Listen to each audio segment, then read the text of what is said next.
आज सगळे महाराष्ट्राच्या राजकारणाची घाण झाली आणि पक्षांतरानं राजकारणाला किंमत उरली नाही म्हणून टीका करतात.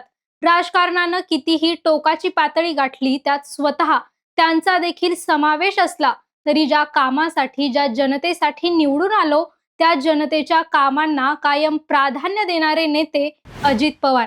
स्वभावाने फटकळ असले तरी कार्यकर्ते आणि जनतेच्या कामासाठी पहाटेपासून वेळेशी शर्थ करणारा नेता म्हणजे अजित पवार. नुकत्याच झालेल्या महापालिकेच्या निवडणुकीत पक्षाला हवं तसं यश मिळालं नाही, तरी दुसऱ्या दिवशी पुन्हा तितक्याच लवकर उठून कामाला सज्ज असलेले अजितदादा महाराष्ट्रानं पाहिले. आज जेव्हा राजकारणाकडे बघून हिरमोड होतो, तेव्हा अजित पवारांच्या मिश्किल टिपण्याच राज्यातल्या राजकारणाला जिवंतपणा देणाऱ्या वाटतात. पहाटेचा शपथविधी झाला, अजित पवार नॉट रिचेबल झाले, पक्षात फूट पडली, राज्याच्या राजकारणात अनेक उलथापालथी झाल्या. पण एक गोष्ट कधीच बदलली नाही, ती म्हणजे अजित पवारांचं कामातलं सातत्य आणि त्यांची लोकांशी जोडली गेलेली नाळ. दादा या नावातला रुबाबच नाही, तर जबाबदारी कोणी पेलावी तर ती अजित पवारांनीच. कार्यकर्त्यांना भर सभेत दाब देऊ नये, तू गप रे म्हणून शांत करावं. विरोधकांच्या टीका असो किंवा पत्रकारांचे कडवे प्रश्न असो, रोखठोक तितक्याच प्रामाणिकपणे आणि कधी हजरजबाबीपणानं उत्तर द्यावं ते अजित पवारांनीच.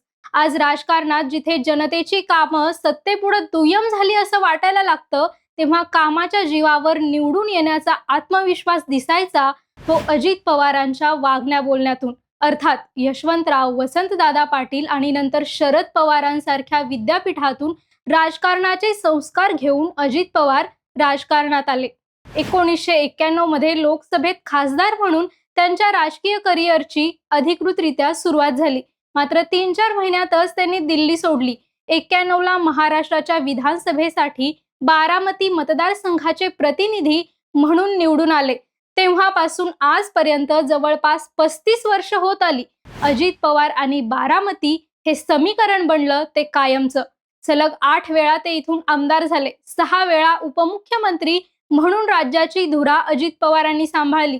आजवर राज्याच्या राजकारणात सगळ्यात जास्त वेळा अर्थसंकल्प त्यांनी मांडलाय. खरं तर शरद पवारांसारख्या मोठ्या नेत्याच्या छत्रछायेखाली मोठं होत असताना स्वतःची सावली मोठी करणं एखाद्या आव्हानापेक्षा कमी नाही.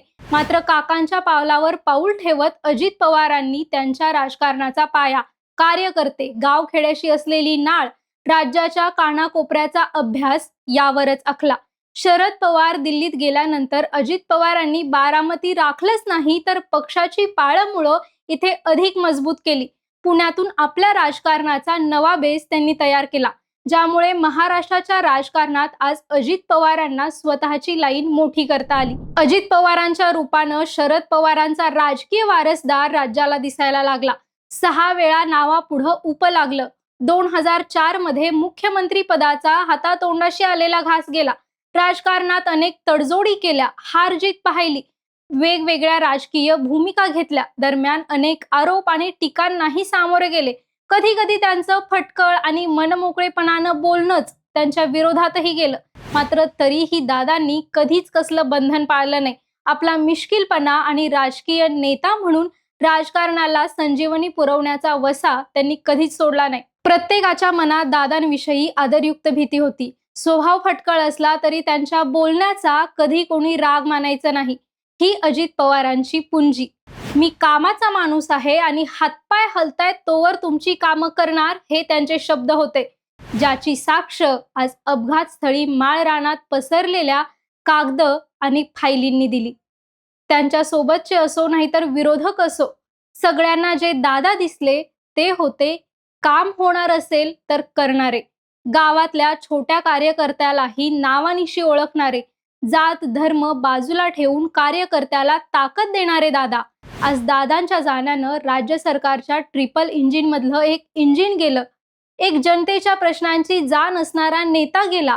कार्यकर्ते पोरके झाले आणि राजकारण पोकळ झालं.